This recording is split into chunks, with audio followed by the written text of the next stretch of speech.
everybody? Welcome back to Step Up to the Mic, and I am so excited to be here. My name's Corey. I'm with my man Rick on the side here.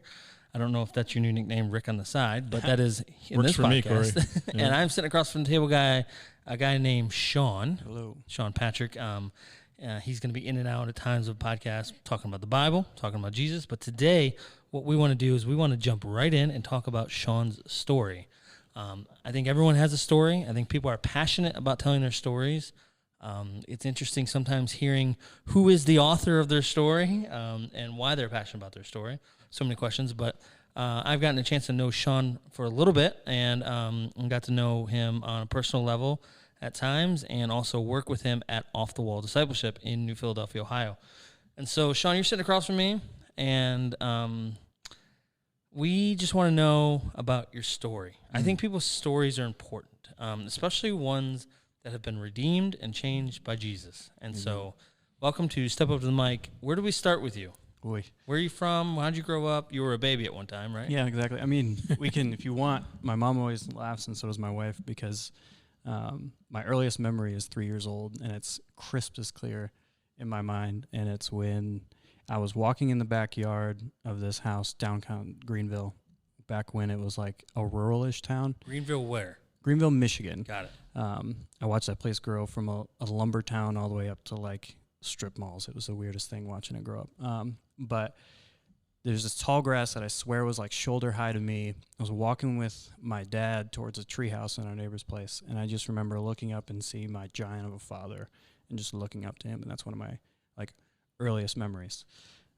That's of course ruined later in life by knowing that he is a huge abuse factor in my life. He was physically abusive to my mother, mostly verbally abusive to me, and I think I was privileged by my age at that point, but he was physically abusive to other family members and things like that, and so it's so interesting that that's like my first memory is looking up to him in such a great way, and then just the rest of my life's like a downhill for that. Well, but yeah, I love that you just jumped right into it. You're just like, hey, we're going to talk about this. And so, Rick, you've known Shaun for a little bit. Yeah, I have. And we've never actually had this conversation, so I'm hearing it firsthand as well. But yeah, I just, to your point, Corey, we all have a story.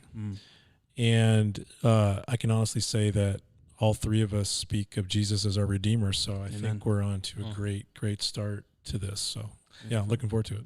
So Shaun, Greenville, Michigan, you had parents. You have parents. Sorry, I don't know how that sounds. Praise the Lord. There's only one that didn't. How old are you? How old are you now, so people can do math? I am. This is actually really hard for me to remember my age. I am 20. Am I 27 or 28? Can someone do the math? I was born in 92. Maybe about 27. 28 going on 29? I'm 28. When was your birthday? January. Yeah, you're 28. Step up to math. So there you go. This is our next podcast. Yeah. Really, after Shaun does not teach math. No, after 21, I was like, yeah, that's absolutely true. I'm terrible. But it was like after 21, I'm like, my age?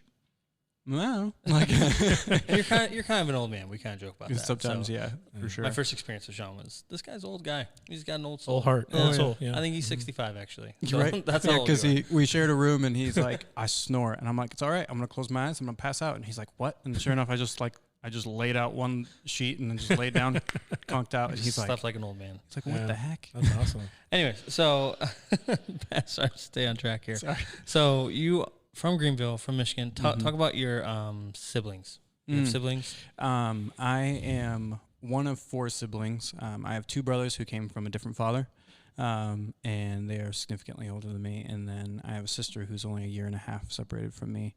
And so, yeah, that was an interesting household. We never thought about the fact that we were split, like, siblings. Like, we were just all together. And, like, later in life, it would come up every once in a while. Like, one of them would be like, so what about my dad? And we're like, what? You have a different dad? Like, what's going on? And they're like, oh, okay. And then, like, we learned the story, but, like, we never saw, like, at least on my end, I never saw that, like, personal divide of being like, well, you're from that part of the family and I'm from this part of the family. No, we were just siblings, and we were pretty tight all the way growing up and stuff.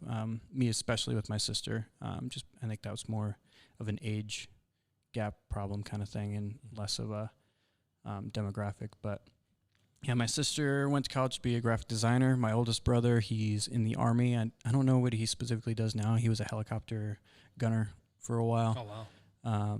And then my other brother, Justin, I don't know what he's doing right now. The dude travels all over and he pivots all over the place. I met him. I met Justin. Yeah. Yeah. And I think I've met your sister. Yeah, you should have when she's visited in church and stuff every once in a while, yeah. So you're growing up, and what number are you of 4? I am the baby. You're the baby. Without any of the baby benefits, which all the babies say, except my mom definitely leaned into it. In the aspects of, she's like, yeah, you see your brothers? Don't make their mistake. And I'm like, okay. Yeah. And she held me to it. And so it was great. I love my mom. Growing up in House 4, tell me about your parent life. My dad was a construction worker, and wouldn't call him the most intelligent man, but he was a very angry man, could blow up on a hair trigger. And my mom, she's a tough woman, great woman though, and just a monster in the faith. And it was such a weird dichotomy because I have such split memories, because he was a contractor, and so there was so many times where he'd get in his truck and he'd live out of his truck for a month while working on a house that he was building. And so things would be fine. Things would be, in my mind, what would be normal for a while. And then he'd come home and it's like everything would change. You have to walk on eggshells. You have to be careful. You don't know. As a kid, you're like, well, what is mom going to say to dad about, you know, this mistake or that time that I yelled at her? Is the punishment coming now for this? Just like every other kid. But yeah, and so like it's like I grew up with two different cultures all the time, when my dad was there and when my dad was not there. And that was really, really tough, because when my dad was there, furniture would always get broken. Things would have to get replaced, or we didn't have certain things anymore because there was always an argument. And that was really tough, but my mom was really good about protecting us and speaking to us and making sure that we were okay. And so yeah. Step up to the mic. Pretty honest conversation here. And I know you got a heck of a story. So if you don't mind, I'm going to ask some personal questions. Go for it. If you want to edit it out, I can do that. Oh, no, it's good. So I hear you talking, and I hear you as a kid learning to have to manage fear and anxiety a little bit. Oh, yeah. And almost dad's coming home. You know, it doesn't sound like, oh, dad's coming home. Yeah. It's more like dad's coming home. Yeah. And so there's just this rambling. Would you be willing to share anything out of that would feel the heaviness of what fear you were facing? As a personal example, I think a lot of it, I was too young to ever understand the full gravity of the situation, because I didn't have a point of reality to point to. But what always makes it super staunch for me was having a memory of my second oldest brother sitting in the hallway with an aluminum baseball bat, because my mom had gotten the call that my dad had gotten released from jail. And he's just sitting in there rocking and just worried that he's coming.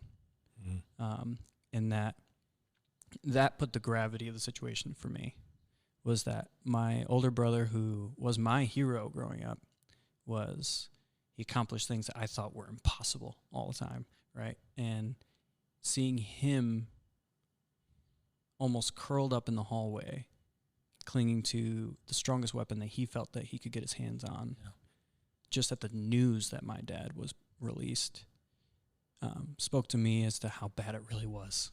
Because for me, I was like, this is life. This is normal, right? Like, everyone's got an abusive father.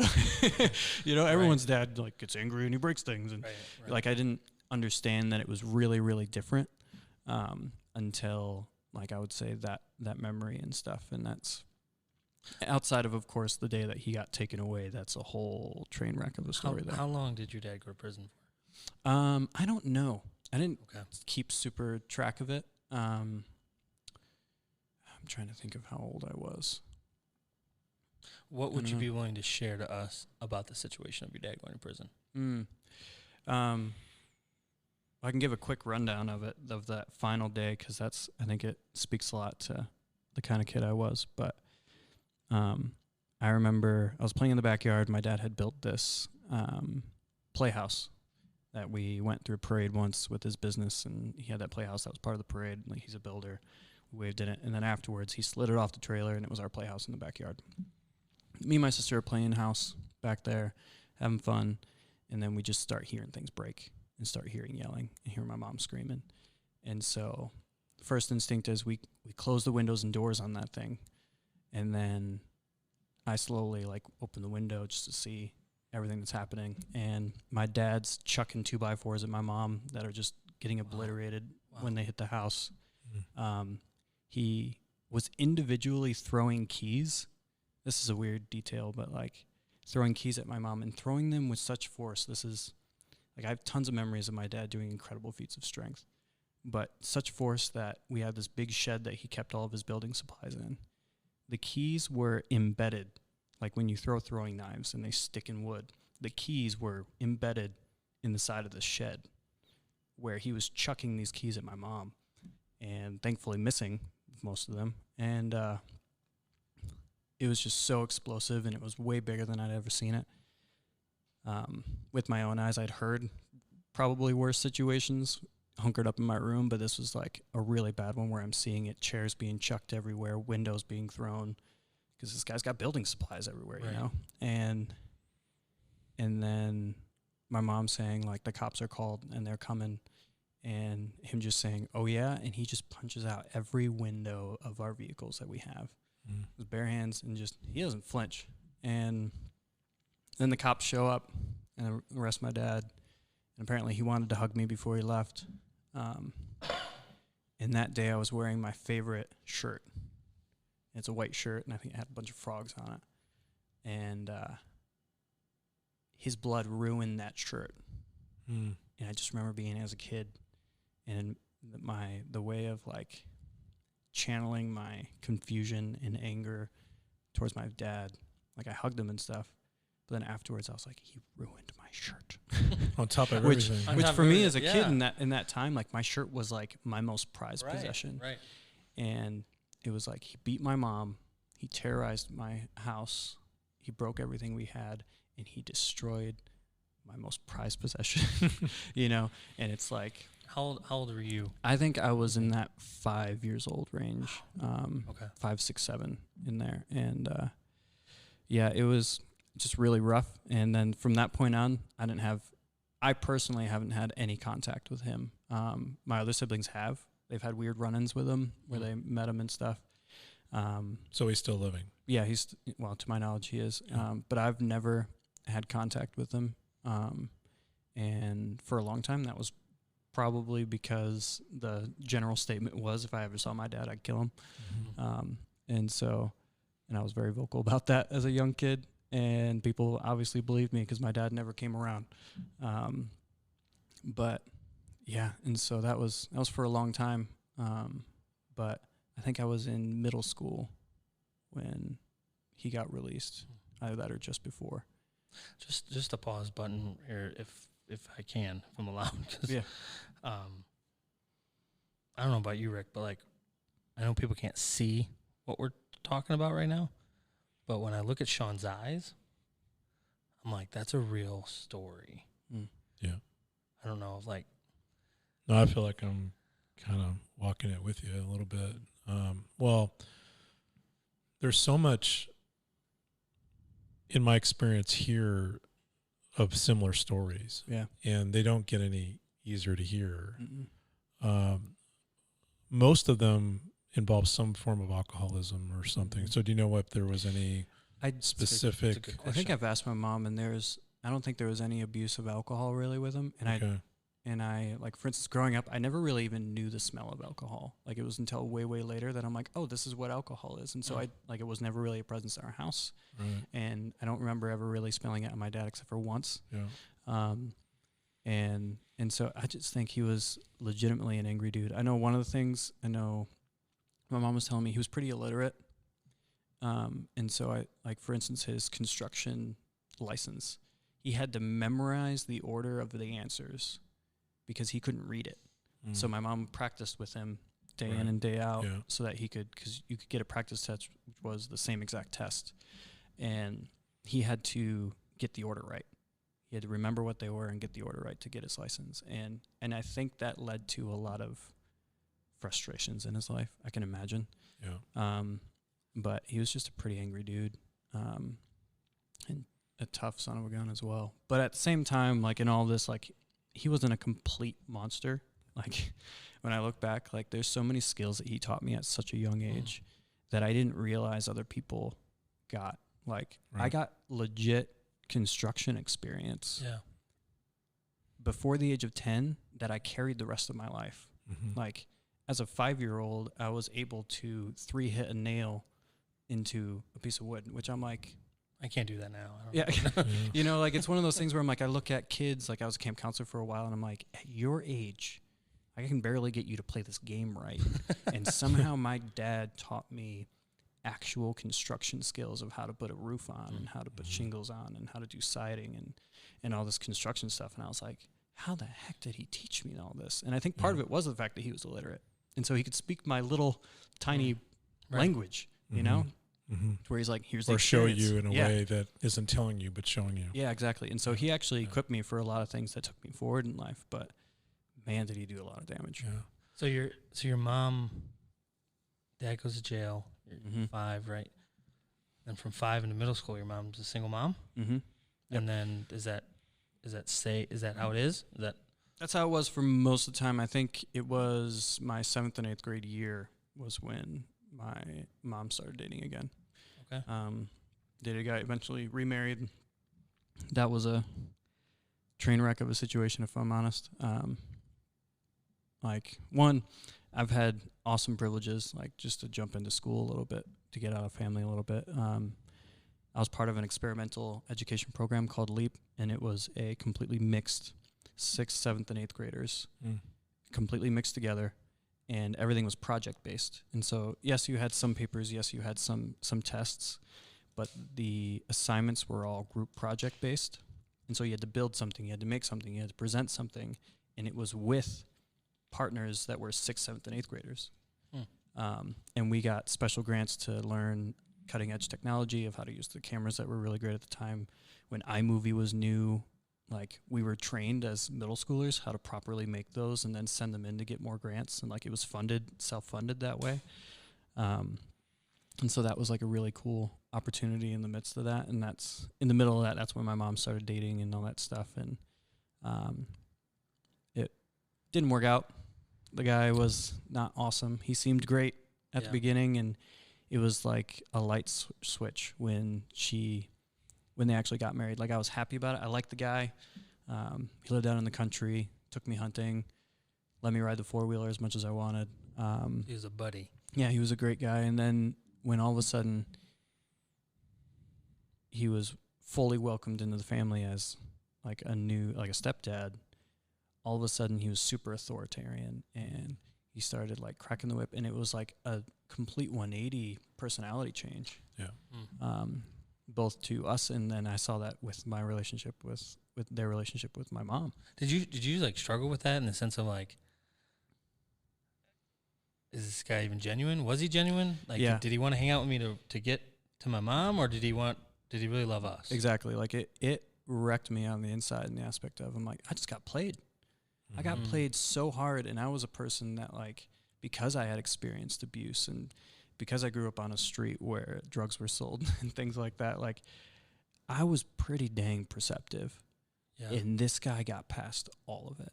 Especially growing up with this father, the first father situation you had, you kind of had to learn how to survive. Exactly. And you learn how to survive. You see the cues. You see how these people work. Yeah. And so then for him to do that to you was...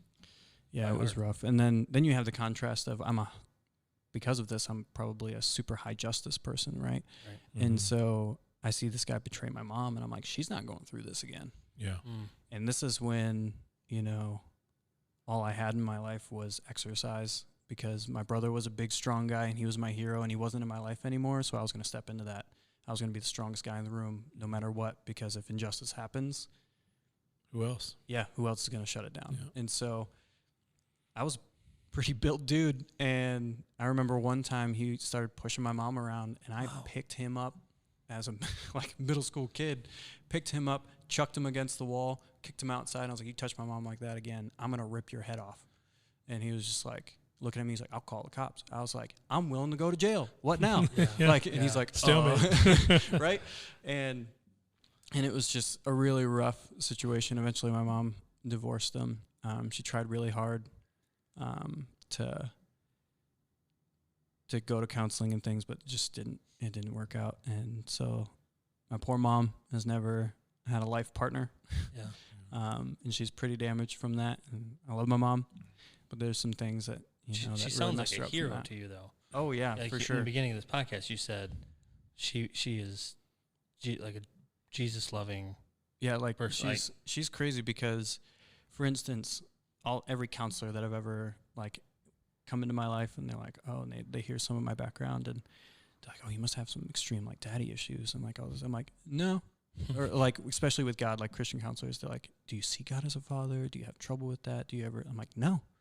Like, I was privileged enough. My mom was a custodian for the church, and so I literally grew up crawling under the pews after school every day until dinner.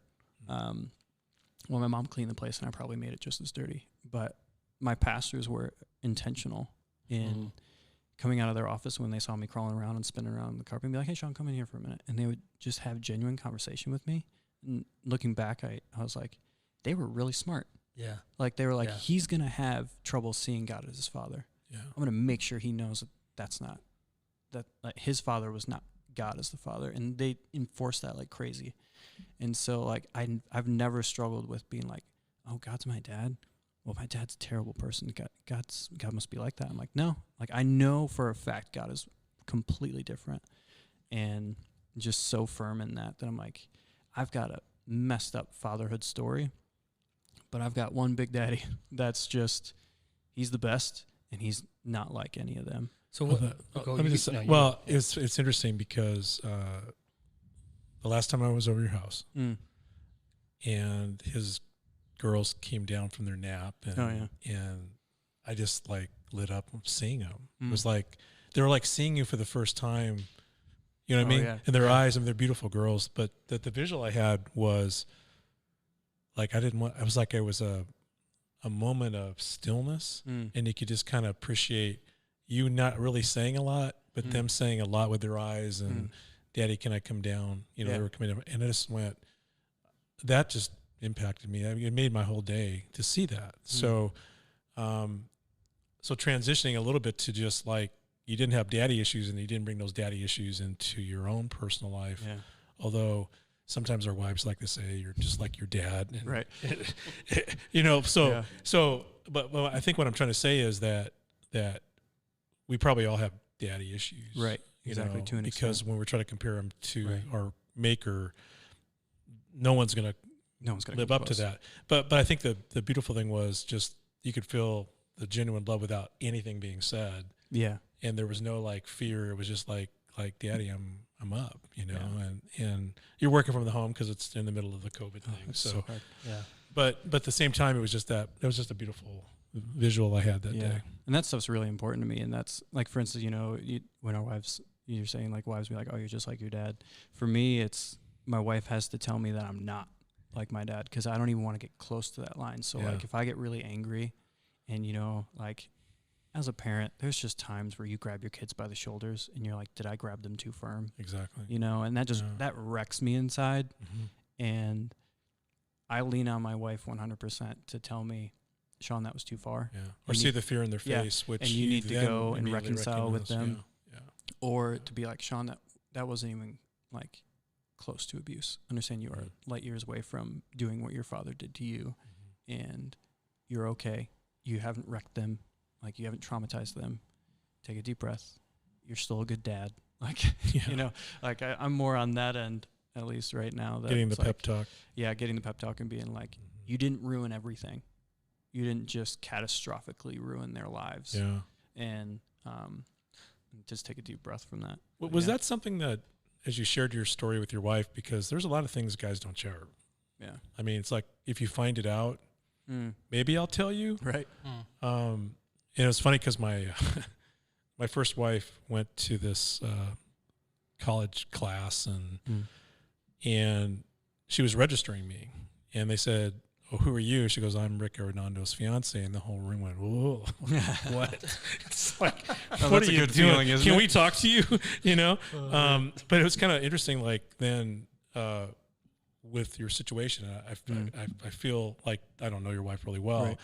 But I definitely feel like you guys, you're in business together. I mean, you are a team. Yeah, definitely. So does she, like, so as that's happening and you're explaining your past, what's that like as a young father? And just, you know, you love your wife and she loves you, but she's also got to realize what did he go through, and then coaching you up exactly to be the dad that you are, because obviously you're a heck of a dad. Yeah, right. Thank you. No, yeah, I agree. But it's one of the things I'm really grateful. Like I was a student of Off the Wall ministry way back in the day. I think I was at second or third year. And when is that, by the way? Because 2011. He showed up when I left. Yeah, like right really? after that was God ordained, because I don't know how that would have went. Yeah, we even when you visited, we didn't mesh very well. And I was just like, whatever. Whatever, dude. When are you leaving? Different podcast, different so story. It's so great because we're awesome friends now, and it was like, we'll put that in the fourth volume. You know? But God really, like, he took me on a super journey through Off the Wall, and in the midst of that, Ashley wasn't a student, but she was around the community a lot, and in that community, I committed to being very open and answering any question. And in that, she was privy to be in on a lot of conversations and a lot of moments where people asked really personal questions. And I held myself to the commitment of, if they ask, I'm going to speak. And that had me constantly talking about my trauma, constantly talking about why I was angry in this moment, and constantly talking about why I was all of a sudden getting aggressive. Or why I thought I had to push back against the leadership right now. And through all of that, she really got to hear my story a lot and got to hear everything that I've gone through, everything that I had pent up in all the years, the 18 years going to. And so she was front row center to the train wreck of my life. And even when I asked her to even start dating, I was like, you do realize that if you jump in this boat with me, there's a high chance that we could just be homeless and live in a box at some point. I'm hoping not for very long, but I tend to do some radical things, and it's because I've got a radical past and I'm just sold out now. And so if things need to, I'm going to do this. And so are you ready to jump in with this messed up person? Mm-hmm. And she's like, well, I think the Lord's led me to, so it is what it is. Like, and I was like, okay, I think it's the right one. But yeah, she's been incredibly great. And in that ministry, I was discipled well to be so intentional with conversations that early on in our marriage, I remember sitting on a porch swing with her and being like, I am so weak here, and I am so weak here, and I am so weak here. And I know that you are a quiet person, but here I need you to be brave and stand up. Because of my abusive background, if she gets in my face, I'm never laying a hand on her. Like, other people, there's a chance you might get decked, you know. Yeah. if I'm in a extreme blind rage, but I will never hit my wife or my kids. Shaun, and so giving her permission for that was like, jump in on me, right? I'm so sorry. I'm just eager to ask this question. I apologize. How did you deal with your anger? How did I deal with it? Like, you sound like you have, and like you sound, and I know this about you, like, you have a really good self-control about yourself. I'm amazed at that, because I'm an emotional guy. And so I was called a zealot today, by the way. And so, because it's just a different word for I take it as a compliment now. Yeah. But like for you to say that to Ashley, and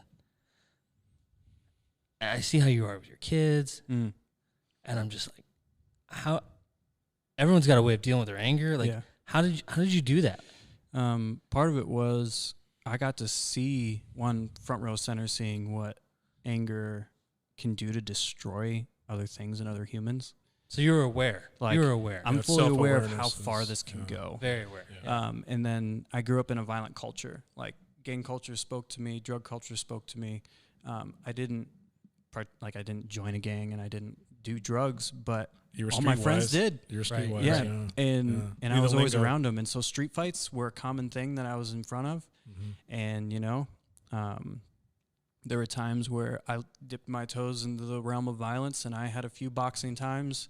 Apparently that was all I needed, because I decked some guys pretty hard and dropped them, and I realized the power that comes in violence. Yeah. And I realized I didn't want any piece of it.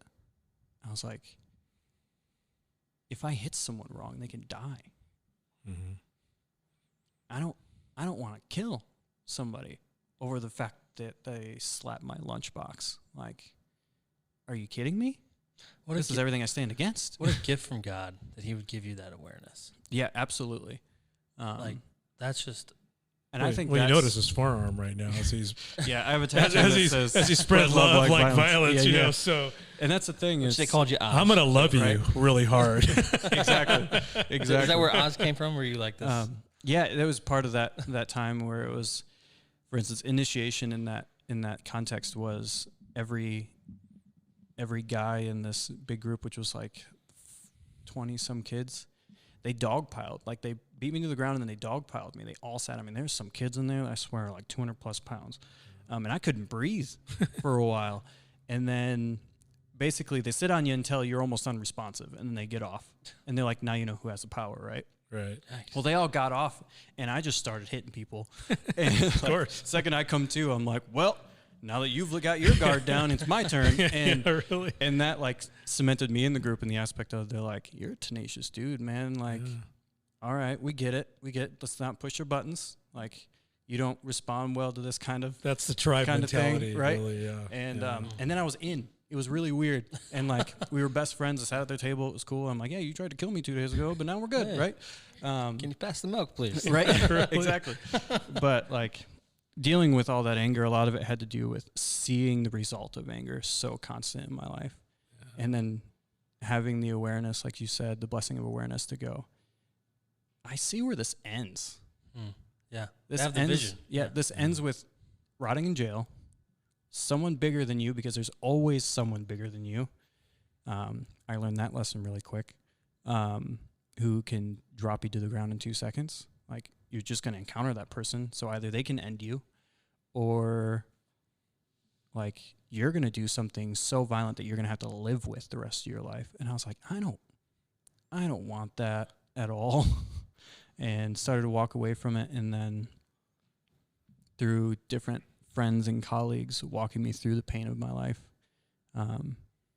helped me learn to let go of that anger, let go of the hate that I had towards my dad, and that scripture where Jesus talks about hating people and how people who hate people aren't part of the kingdom really convicted me to the core. Yeah, because I was like, no, I want to be in the kingdom. Yeah. Well, it's a great segue. That's there. Because what you're describing is like this awareness of there's an end to it. Mm-hmm. And then you have Jesus, who is kind of like the beginning of something completely new and absolutely counter to everything you'd experienced, right? When was the first moment when you realized that it wasn't like God? I mean, because you know, when you get the first, I always laugh because they said, here's their first Bible, and you go to Noah, and they go, everybody died, you know? Like, I mean, there's only 8 people and all these animals, right? And maybe even some dinosaurs. Yeah. But I'm just wondering, like, at what point was like then Jesus being counter to everything? Because you're all in Jesus. I mean, if there's anybody I know that speaks it constantly, and I don't feel like you're just saying it. I mean, it's just part of your persona. Oh, absolutely. So at what's that juncture when you just realize that here's this Jesus who's exactly opposite, but as tenacious as you? Yeah, yeah. Right? Because he wasn't giving anybody any breaks, but just different way of... Exactly. There's a way of life that he did it. Yeah. And for me, there isn't a particular moment for me as far as like realizing who God is. It was more of a moment of, I can actually be his, is more the thing. Like, he was such a constant in my life. Like, there's without a doubt that God exists. Like, I never had that, like, does God exist problem. Like, when you grow up in a household where you as kids are eating the last of food that's in the house, and your mom is weeping in the back room because there's no food to eat for her, and she doesn't know what the next day, like, she's like, the kids are now getting all the food that we have. What about tomorrow? I don't know if I have groceries for tomorrow and rent. Like, what's going on? And then a guy shows up at the door with a van full of groceries and goes, these are actually my groceries that I bought for my family, but I was praying on the way home, and God told me to pull in here and give you all my groceries and then go grocery shopping again.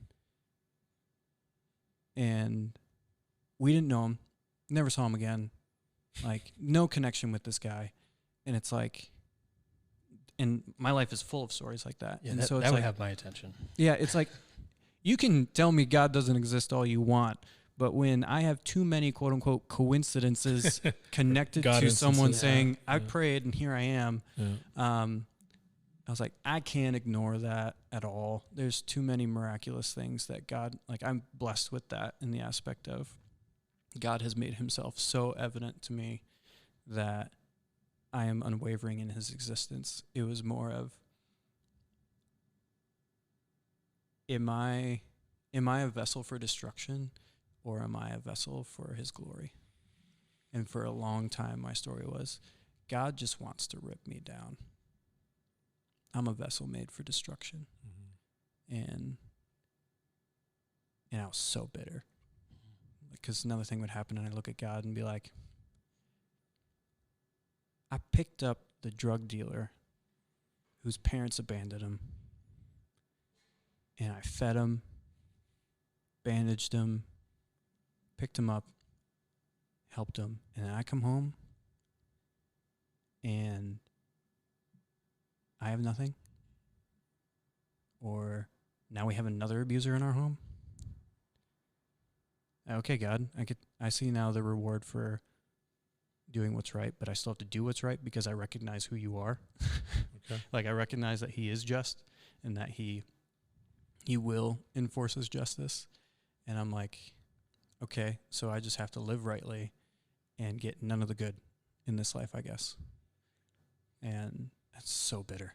Just so bitter growing up, and in aspects of, like, I served so much, probably out of the wrong heart, if I'm being honest, out of this, like, obligation, because I know who you are, right? I know who you are, God. I recognize your authority, so I'll do what you say. I don't know if I like you, though. And I'm sick of you dealing me the hard cards. But yeah. What would you say to that Shaun now?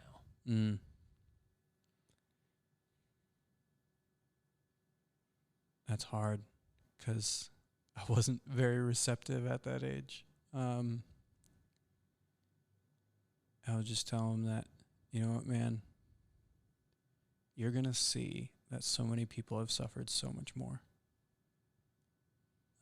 You're going to see that even in your suffering, you're still privileged. And that in your suffering, Jesus he really does empathize. It isn't he knows what you're going through because he's orchestrated, quote unquote, like, because he knows what he's putting you through. No, it's he felt your pain. He mourned when you mourned. He cried when you cried. He wants to pick you up. But there's some bad things out here that twist the story, that want to rip down everything that Jesus is all about. Yeah. And unfortunately, they're targeting you. But no, one day I'm going to pick you up. Like, I hear that from the Lord, and I've heard that from the Lord, and that's what's always kept me going, is, like, having experiences of talking to God and him being like, you're suffering. Remember, this is but a momentary time. You will see what true suffering is one day. You'll understand what you're going through. But I need you to be faithful. And I would be, because I'd hear from clear as day. It's like, I can't deny this. And since then, I've seen people who around the world who live in dumps. And I'm like, okay, I would trade living in a dump for an abusive father any day. Yeah. And different people who have witnessed their mom being chopped up, or ministering to kids who were sold into slavery to pay for their mother's funeral. I'm like, my life's not that bad. Another segue here. I mean, God sent you and your wife to Guatemala. Yeah, for 2 Guatemala years. for 2.5 years. Yeah, to do some mission work. Can you talk a little bit about that? Yeah, right after we got married, part of the deal in marriage was going to Guatemala, actually, because that's where my wife was going, and it was kind of the deciding factor on whether or not we were going to get married, because it was like, I love you, but if God's taking us two separate ways, he's taking us two separate ways. That just means it doesn't work. Like, maybe that just means we're going to be really great friends and really great colleagues. But I was like, I am not following you to Guatemala if God's not calling me to Guatemala. Because at the time, I was finishing up my time at Off the Wall. I was actually, they had made me a house leader, and I was in constant conversation with the leadership, and they're like, we love you, Shaun. We want you to stick around. Like, we'd love to pour into you more. Stay over the summer. You'll travel with us and do all this. And I had a pretty good thing going on. Like, I was really, really tight with my disciplers, and I felt like I was being a disciple who was covered in the dust of their rabbis, trying to follow as much as possible. And I was like, I don't see abandoning that just to go to Guatemala because I like this girl. But then one evening during a worship session with our friend Josh Nims, the Lord literally sent me a vision while I was helping lead worship that night during a song, and I was standing in like a playground, and there were brown kids all around me, and they were just like, tell me about Jesus. And I was just like, one, this is weird because they're not speaking Spanish. But two, I was like, well, guess I'm going to Guatemala. I told him, I prayed super hard. I'm like, you're going to have to be clear because I don't want this, if I'm being honest. And so if you need to send me a vision, or literally train wreck my life that there is no other option but Guatemala if this is what you want me to do. And then he sent me that vision, brought me to tears. And I just remember Josh turning around and be like, are you okay, man? Why you're playing a cajon? That's not a super passionate instrument. I don't understand why you're weeping. Yeah. And he's like, and I just looked at him and I was like, the Lord just gave me a vision and I'm going to Guatemala. And he's like, sweet, dude. Yeah, really. Can you finish the song? Right, exactly. Sorry. But yeah, and so literally we got married, and 6 months later we moved down there. And talk about marriage counseling. Try living with your newlywed spouse for 6 months in a bedroom, and you can't really communicate with other humans because you don't speak the language, and she does, and you're constantly humbled at the fact that you can't order your coffee without your wife, and your wife is a high quality time and physical touch person, but you need your space, but there's nowhere to go. And you're working out these frustrations that fellow missionaries were like, are you sure you want to do this? Because we literally did the same thing you did. And we actually had to stop and go back to America and get marriage counseling because we wanted to murder each other. They're like, we were on the missions field and we were like, I hate you. And then our leaders were like, go home and work this out. And they're like, so are you sure you want to do this? And we're like, yeah. And that was where, once again, God's preparation with Off the Wall, we were just so intentional about working through our problems. But the symmetry with you describing your dad not being literate, right. Mother being very literate. Yeah, pretty. But she's smart, but I wouldn't classify her as genius. But she was a competent woman. Yeah, but what I'm saying is then you start to kind of see this other thing that could easily have cropped up because of frustration and all that stuff. I just find God's amazing. In fact, one of the things I felt God telling me to tell you was your father's life was worse than your life. Oh, yeah. It's so you're seeing this. So what he did was break the generational curse. Yeah. 100%. I don't know how you can prove that, but I just feel because I just see so many people here that hit this crossroads. They're either going to follow this is what we do in our family. Yep. Or you're going to not just go to church and appear to be churchy. Right. but actually have your life change. And I can tell you, Yeah, absolutely. your life doesn't look anything And remotely close to that. I also see the parallel too of like how what God's doing to your heart. Here you are asking your wife help to get a cup of coffee. Yeah. Years later, here you are asking, "Hey, wife, did I go at our kids too hard?" Mm-hmm. Like you're constantly leaning into your wife for help, Yeah. which what God would create her to do is help you, you know. And I just think that's a very bold thing to say when there's a lot of men in our culture that are actually boys, not asking for help. Because I actually think a sign of a man of God is someone who asks for help. Absolutely. And for you to lean into your wife, because I'm just thinking like that's pretty humbling to go. I can't speak the language. Can you order my coffee for me? For real. You know what I mean? Can't even order pizza. It was dumb. To also humbling going, how did I do with that with our child? Yeah. You know, I mean, and so I heard that and I was like, that's fascinating. Well, I just think that everybody should go to Honduras before they get married and figure it out if that's how it's supposed to be. You're married and you live in a different country now. See, but that's the thing. It totally doesn't work for some people. Because like I said, my friends, they became very good friends when we were on the missions field, those people. And they're like, it's so crazy seeing the differences and how those experiences, because they did a similar thing. And it was just like, it almost broke us. But for you guys, it like kind of fortified you. And we're like, but at the same time, we had a warning that you didn't have. Like, you were the first ones that ran through it. Then you could warn us to watch out for these things. And yeah, it's one of those things where that kind of humility is just so necessary, like what you were saying, Corey. And it's never easy. You have to be intentional with it. And I'm far from an expert, as we've had conversations before, and like, I just suck at asking for help. Like, I just do. But so does America. Right. So But there's people in my life, like my wife, that she has so strongly committed to me that I know that for me to make it, I have to lean on her. I can't carry all of this. I've tried to in the past. Like, the Lord has broken me down physically and reminded me that, hey, the world would kill me if I tried to hold it on my shoulders. That amount of stress a human cannot endure.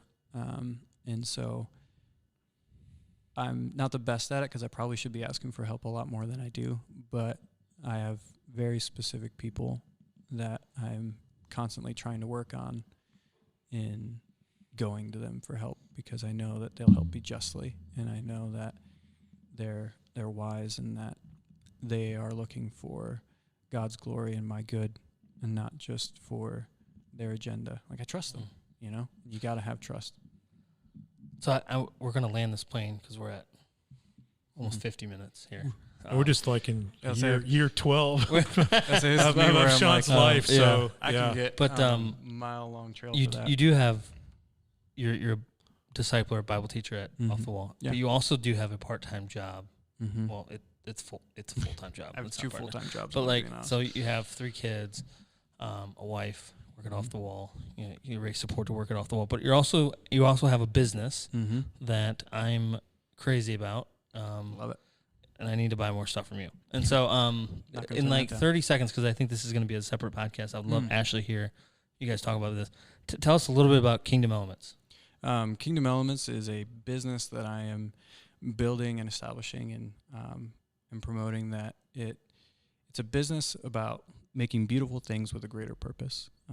It's about elevating the community and other humans, and using these objects that I can create with the skills that God has given me to funnel resources into making this world a better place, into helping my neighbors, into paying off debts that are just crippling people's lives, that are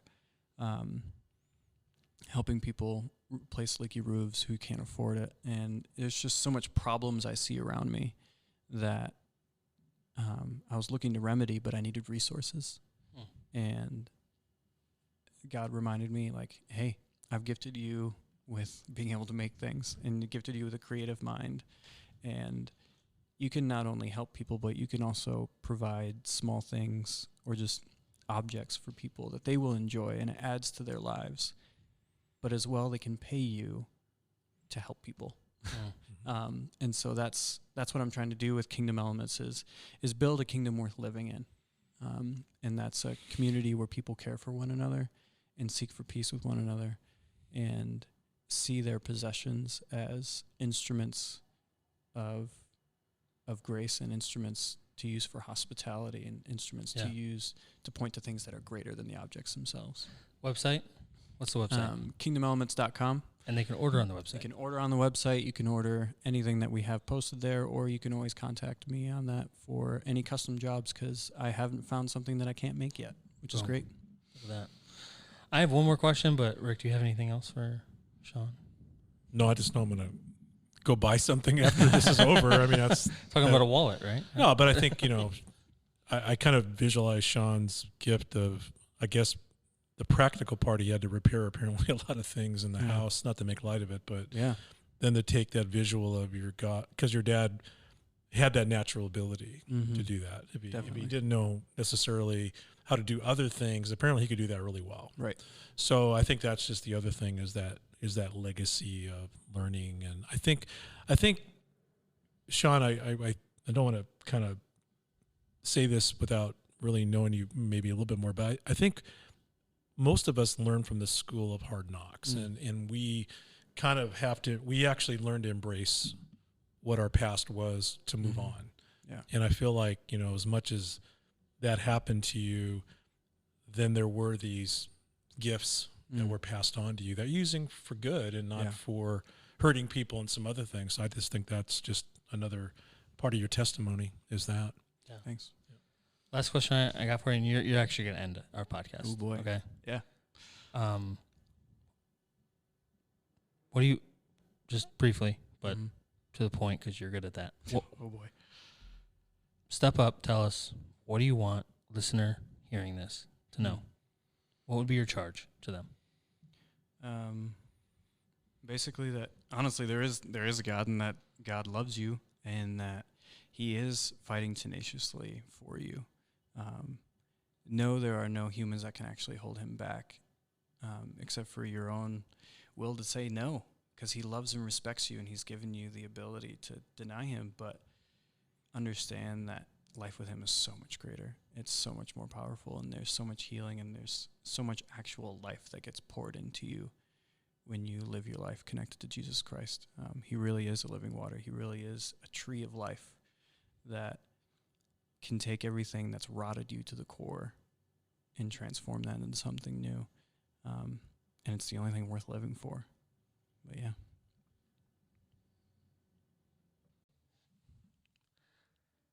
Thank you for listening to another episode of Step Up to the Mic podcast. Feel free to reach out to me for any questions or feedback. Hope to hear from you soon.